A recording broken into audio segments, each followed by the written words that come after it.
Good morning, students. Today we are going to start lesson 14 parameter and area. आज बेटा हम lesson 14 parameter and area करेंगे। बेटा आज हमारा टॉपिक है वर्ड प्रॉब्लम्स। आज मैं आपको कुछ वर्ड प्रॉब्लम्स के बारे में बताऊंगी, ठीक है बेटा। तो अपना फर्स्ट वर्ड प्रॉब्लम है बेटा, आप लोग देख रहे हैं, the length and breadth of a rectangular table are 280 centimetre and 125 centimetre. बेटा एक टेबल है, एक टेबल की जो लंबाई है वो कितनी है, 280 सेंटीमीटर है और उसकी जो ब्रेड्थ है 125 सेंटीमीटर है। लेंथ दे रखी है और ब्रेड्थ दे रखी है।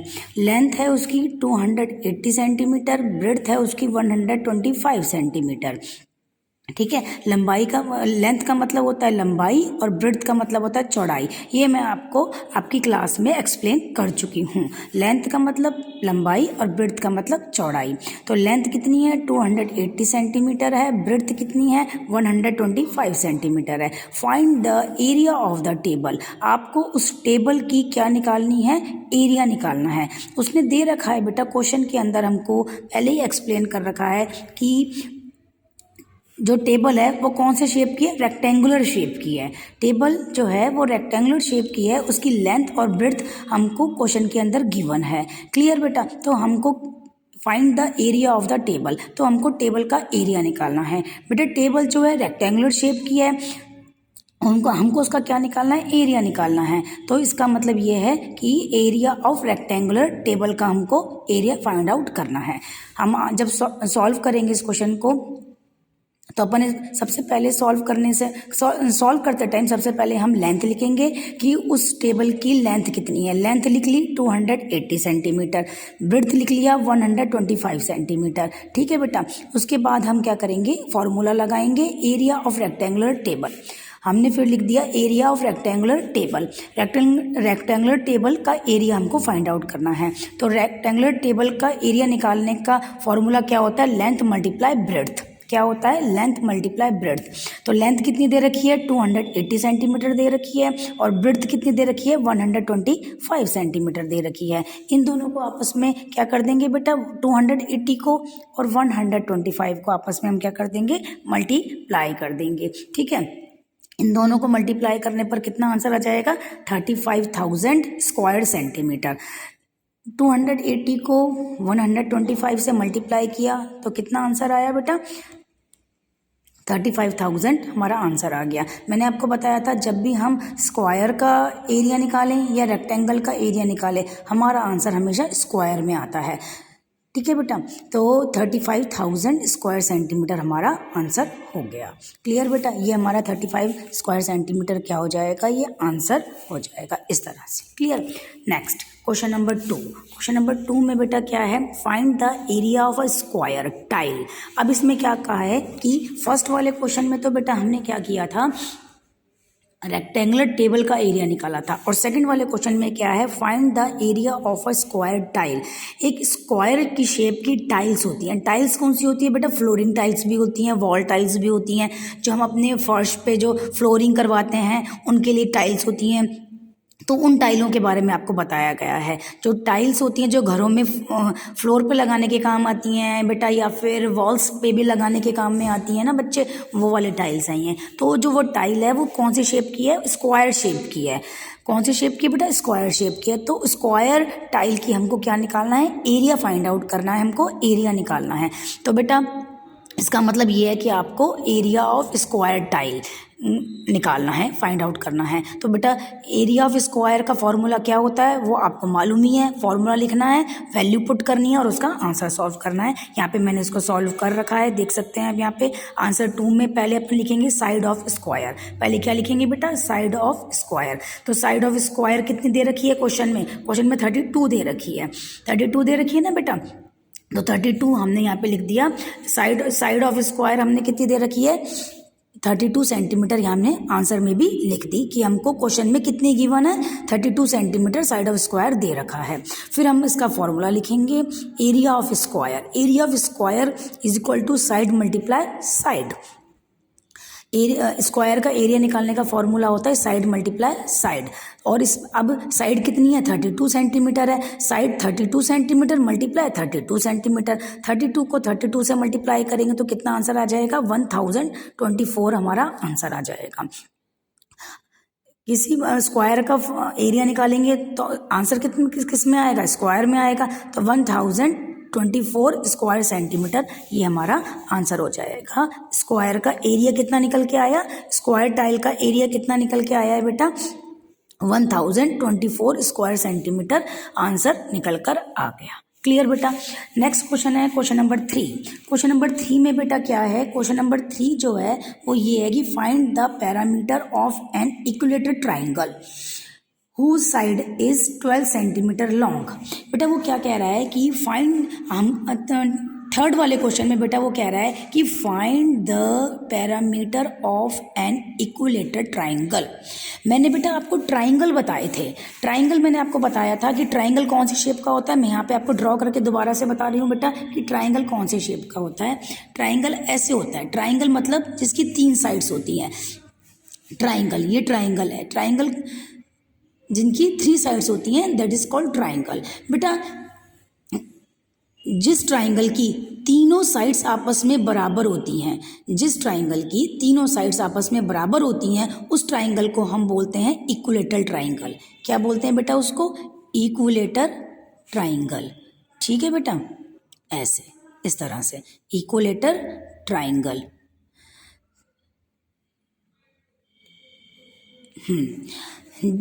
जिस ट्राइंगल की तीनों साइड्स आपस में बराबर होती हैं उस ट्राइंगल को बोलते हैं इक्विलेटरल ट्राइंगल। क्लियर बेटा।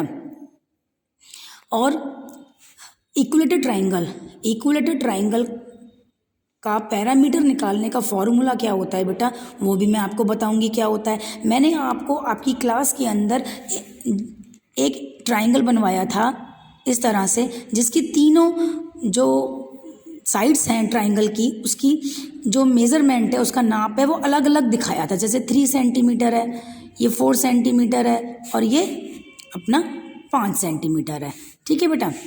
और इस वाले ट्राइंगल में क्या है, ये भी 3 सेंटीमीटर है, ये भी 3 सेंटीमीटर है और ये भी 3 सेंटीमीटर है। ठीक है।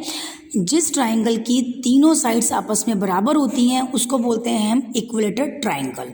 ओके बेटा, क्लियर। और इक्विलेटरल ट्राइंगल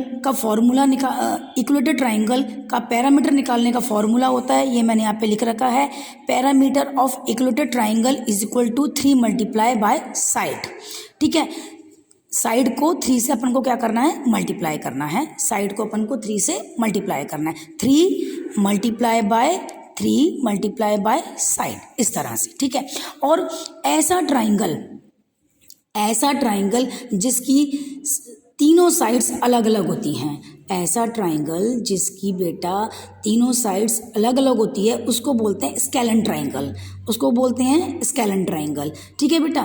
तो जब ट्राइंगल की तीनों साइड्स अलग अलग होती हैं तब मैंने आपको उस ट्राइंगल का फॉर्मूला, पैरामीटर निकालने का फॉर्मूला बताया था सम ऑफ ऑल साइड्स। आपको क्लास में बताया था, आपको याद होगा कि जिस ट्राइंगल की तीनों साइड्स अलग अलग होती हैं या तीनों नाप अलग अलग होते हैं उस ट्राइंगल का फॉर्मूला, उस ट्राइंगल का पैरामीटर निकालने का फॉर्मूला होगा सम ऑफ ऑल साइड्स। क्लियर। वो क्वेश्चन अपन पहले क्लास में कर चुके हैं। आज मैं आपको जो बता रही हूँ बेटा कि पैरामीटर ऑफ इक्विलेटरल ट्राइंगल का पैरामीटर निकालने का फॉर्मूला। इक्विलेटरल ट्राइंगल का पैरामीटर निकालने का फॉर्मूला होगा 3 मल्टीप्लाई बाय साइड, जिस ट्राइंगल की तीनों साइड्स आपस में क्या होती हैं, इक्वल होती हैं, तीनों साइड्स आपस में बराबर होती हैं। तो बेटा यही क्वेश्चन में अपन को दे रखा है। क्वेश्चन नंबर 3 में मैं दोबारा से रिपीट कर रही हूँ ताकि आप लोगों को अच्छे से क्लियर हो जाए। एक बार दोबारा से रिपीट कर रही हूँ, आप लोग देख सकते हैं कि मैंने ये क्वेश्चन लिखा है। क्या है क्वेश्चन में, find the parameter of an, देखो यहाँ पे ये रहा, yes, find the parameter of an equilateral triangle.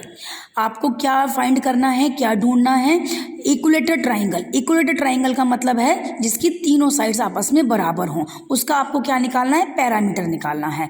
Whose side is 12 centimetre long, जिसकी जो एक साइड है वो कितने सेंटीमीटर की है, 12 सेंटीमीटर की है। देखो मैं आपको यहाँ पर बनाकर भी दिखा सकती हूँ कि जैसे मान लो मैंने ये ट्राइंगल बनाया इस तरह से, इसकी ये भी एक साइड 12 सेंटीमीटर की है, ये भी 12 सेंटीमीटर की है और ये भी 12 सेंटीमीटर की है। तीनों जो ट्राइंगल की तीनों साइड्स हैं वो तीनों ही क्या हैं, 12 सेंटीमीटर की हैं। तो इसको इक्विलेटरल ट्राइंगल का पैरामीटर निकालने का फॉर्मूला होगा। पहले हमने इसका सॉल्यूशन करते टाइम सबसे पहले इसकी साइड लिख ली कि इसमें साइड कितनी दे रखी है। क्वेश्चन के अंदर आपको साइड गिवन है, साइड दे रखी है 12 centimetre, side is equal to 12 centimetre. हमने लिख दिया साइड कितनी है, 12 सेंटीमीटर है। तो parameter of equilateral triangle, equilateral triangle का पैरामीटर निकालने का फॉर्मूला है 3 मल्टीप्लाई बाय साइड। 3 मल्टीप्लाई, अब साइड कितनी दे रखी है, 3 हमने एज इट इज लिख दिया, मल्टीप्लाई साइड कितना दे रखा है, 12 सेंटीमीटर दे रखा है साइड, तो हमने यहाँ पे 12 सेंटीमीटर लिख दिया। अब 12 को 3 से मल्टीप्लाई करेंगे तो कितना आएगा बेटा, 12 को 3 से मल्टीप्लाई करेंगे तो कितना आएगा, 36 सेंटीमीटर आ जाएगा। तो पैरामीटर ऑफ इक्विलेटरल ट्राइंगल कितना हो गया, 36 सेंटीमीटर। ठीक है बेटा, कितना आया बेटा, इक्विलेटरल ट्राइंगल का पैरामीटर कितना आ गया, 36 सेंटीमीटर आंसर। कोई दिक्कत बेटा? आई hope you understand. If you have any problem you can ask मी। ठीक है बेटा, क्वेश्चन नंबर 3 में आपको अगर कोई प्रॉब्लम हो बेटा तो आप मेरे से पूछ सकते हैं। आई होप आपको क्लियर हो गया होगा, समझ में आ गया होगा इक्विलेटरल ट्राइंगल के बारे में, और स्केलेन ट्राइंगल के बारे में भी आपको क्लियर हो गया होगा। ठीक है बेटा, तो अब है अपना बेटा क्वेश्चन नंबर 4। क्वेश्चन नंबर 4 में बेटा क्या है कि क्वेश्चन नंबर 4 है, अ black board is of length 300 centimetre and breadth 140 centimetre, find the parameter and area of the black board. बेटा आपको इसमें क्या क्या रखा है, इसमें ये बोल रखा है कि ब्लैक बोर्ड बेटा आपकी क्लास में, आपके स्कूल में ब्लैक बोर्ड होता है, और मैंने आपको बताया भी था कि जो ब्लैक बोर्ड होता है वो कौन सी शेप का होता है, वो रेक्टेंगल शेप का होता है। जो ब्लैक बोर्ड होता है वो कौन सी शेप का होता है बेटा, रेक्टेंगल शेप का होता है। तो आपको इस क्वेश्चन में अब black board is the length of, आप देख रहे हैं कि आपके क्वेश्चन नंबर 4 में अब black board is of length, एक ब्लैक बोर्ड की लेंथ कितनी दे रखी है, 300 सेंटीमीटर दे रखी है, एंड ब्रेड्थ, और ब्रेड्थ कितनी दे रखी है, 140 सेंटीमीटर दे रखी है बच्चे। ठीक है, मतलब रेक्टेंगुलर शेप का ब्लैक बोर्ड है, उसकी लेंथ है 300 सेंटीमीटर और ब्रेड्थ कितनी है, 140 centimetre. Find the parameter and area of the black board. आपको क्या फाइंड आउट करना है, आपको क्या निकालना है, आपको ब्लैक बोर्ड का पैरामीटर निकालना है एंड एरिया निकालना है। तो जो ब्लैक बोर्ड है वो हमारे रेक्टेंगुलर शेप का है, तो हम फॉर्मूला किसका लगाएंगे, parameter of rectangular black board और area of rectangular black board. ठीक है, पैरामीटर ऑफ ब्लैक बोर्ड और parameter of area of black board, ये अपन दोनों को दोनों फाइंड आउट करेंगे, यहाँ पे निकालेंगे। ठीक है, तो हमने कैसे करा है, जब हमने सॉल्व किया है क्वेश्चन नंबर 4 को हमने यहाँ पे सॉल्व किया तो हमने सबसे पहले क्या किया, इसकी लेंथ लिख ली, क्योंकि जो लेंथ है इसकी ये क्वेश्चन में गिवन है। क्वेश्चन में कितनी दे रखी है, लेंथ दे रखी है 300 सेंटीमीटर दे रखी है, और ब्रेड्थ कितनी दे रखी है, 140 सेंटीमीटर दे रखी है, वही मैंने आंसर में लिख दी। लेंथ कितनी दे रखी है, 300 सेंटीमीटर, ब्रेड्थ कितनी दे रखी है, 140 सेंटीमीटर। क्लियर बेटा, अब हमको क्या निकालना है, ब्लैक बोर्ड का पैरामीटर भी निकालना है और ब्लैक बोर्ड का एरिया भी निकालना है। तो सबसे पहले अपन क्या निकाल लेंगे, ब्लैक बोर्ड का पैरामीटर निकालेंगे। तो पैरामीटर ऑफ ब्लैक बोर्ड, तो ब्लैक बोर्ड रेक्टेंगुलर शेप का है, तो रेक्टेंगुलर शेप की पैरामीटर निकालने का फॉर्मूला होता है 2 मल्टीप्लाई ब्रैकेट शुरू लेंथ प्लस ब्रेड्थ ब्रैकेट बंद, 2 मल्टीप्लाई ब्रैकेट शुरू लेंथ कितनी दे रखी है, 300 सेंटीमीटर, हमने भी 300 सेंटीमीटर लिख दी, प्लस ब्रेड्थ कितनी दे रखी है, 140 सेंटीमीटर, तो बेटा मैंने भी 140 सेंटीमीटर लिख दी। क्लियर बेटा, पहले हम 2 मल्टीप्लाई बाय ब्रैकेट शुरू 300 प्लस 140 सेंटीमीटर ब्रैकेट बंद, और बाहर में हमने सेंटीमीटर लिख दिया। यहाँ बाहर हमने सेंटीमीटर क्यों लिखा है बेटा, बाहर हमने सेंटीमीटर इसलिए लिखा है क्योंकि जो 300 है और 140 है ये दोनों ही क्या है, सेंटीमीटर हैं, इसलिए। तो अब अपन क्या करेंगे बेटा, पहले अपन क्या करते हैं, ब्रैकेट को सॉल्व करते हैं। ब्रैकेट में क्या है, 300 प्लस 140, तो पहले ब्रैकेट को सॉल्व करेंगे। 300 और 140 को हम क्या करेंगे बेटा, प्लस कर देंगे। 300 और 140 को हम क्या कर देंगे बेटा, प्लस कर देंगे। 300 और 140 को प्लस करेंगे तो कितना आंसर आ जाएगा बेटा, 440 हमारा आंसर आ जाएगा। ठीक है बेटा, एक बार दोबारा से रिपीट कर रही हूँ। हमारी जो लेंथ है वो लेंथ दे रखी है 300, तो मैंने भी 300 लिख दी। ब्रेड्थ कितनी दे रखी है 140, तो 140 लिख दी। ब्रैकेट बंद, सेंटीमीटर लिख दिया। दोनों सेंटीमीटर है इसलिए ब्रैकेट के बाहर मैंने सेंटीमीटर लिख दिया। ठीक है बेटा, अब सबसे पहले हम इस ब्रैकेट को सॉल्व करेंगे। तो ब्रैकेट में आप देख रहे हैं कि 300 प्लस 140 है, तो 300 और 140 को अपन पहले प्लस कर लेंगे। 300 और 140 को प्लस करेंगे तो कितना आंसर आएगा बेटा, 440 हमारा आंसर आ जाएगा सेंटीमीटर। 300 और 140 को प्लस करने पर 440 सेंटीमीटर आंसर आ जाएगा। फिर 440 सेंटीमीटर को 2 से मल्टीप्लाई कर देंगे। 440 सेंटीमीटर को 2 से मल्टीप्लाई कर देंगे। 2 से मल्टीप्लाई करने पर हमारा आंसर आ जाएगा 880 सेंटीमीटर हमारा आंसर आ जाएगा। तो ब्लैक बोर्ड का पैरामीटर कितना हो गया, 880 सेंटीमीटर आंसर। इसके बाद हमने बेटा इसी क्वेश्चन में हमको ब्लैक बोर्ड का एरिया भी निकालना है। क्या निकालना है बेटा, ब्लैक बोर्ड का एरिया भी निकालना है। तो एरिया ऑफ ब्लैक बोर्ड, हमको ब्लैक बोर्ड का एरिया निकालना है, तो हमने यहाँ पे लिख दिया एरिया ऑफ ब्लैक बोर्ड। अब ब्लैक बोर्ड का एरिया मतलब ब्लैक बोर्ड जो है वो रेक्टेंगुलर शेप का है, तो ब्लैक बोर्ड का एरिया निकालने का फॉर्मूला क्या होगा, मैंने आपको पहले ही बता रखा है कि ब्लैक बोर्ड रेक्टेंगुलर शेप का एरिया निकालने का फॉर्मूला होता है लेंथ मल्टीप्लाई ब्रेड्थ। क्या होता है बेटा, लेंथ मल्टीप्लाई ब्रेड्थ। तो लेंथ कितनी है 300 सेंटीमीटर मल्टीप्लाई ब्रेड्थ कितनी है 140 centimetre. 300 centimetre multiply by 140 centimetre. तो 300 को 140 से मल्टीप्लाई करेंगे तो कितना आंसर आ जाएगा, 42,000 आ जाएगा। 300 को 140 से मल्टीप्लाई करेंगे, 300 को 140 से मल्टीप्लाई करेंगे तो कितना आंसर आ जाएगा, 42,000 स्क्वायर सेंटीमीटर इसका आंसर आ जाएगा। स्क्वायर क्यों लगा, क्योंकि मैंने आपको पहले भी बताया था, और हमेशा मैं जब भी एरिया निकालती हूँ तो तभी इसी बात को बताती हूँ कि जब भी हम रेक्टेंगल का या स्क्वायर का एरिया निकालते हैं तो उसका आंसर हमेशा स्क्वायर में आता है। तो इसलिए 300 सेंटीमीटर और 140 सेंटीमीटर को मल्टीप्लाई करने पर कितना आंसर आ गया, 42,000 स्क्वायर सेंटीमीटर आंसर आ गया। बेटा आज हमने, आप देख रहे हैं कि आज हमने 4 वर्ड प्रॉब्लम करी है। Question number 1, question number 2, question number 3, ठीक है बेटा, और क्वेश्चन नंबर 4। ये 4 अपन ने वर्ड प्रॉब्लम मैंने आपको एक्सप्लेन करी है। I hope you understand the video. If you have any problem you can ask me any time. Okay bye बेटा।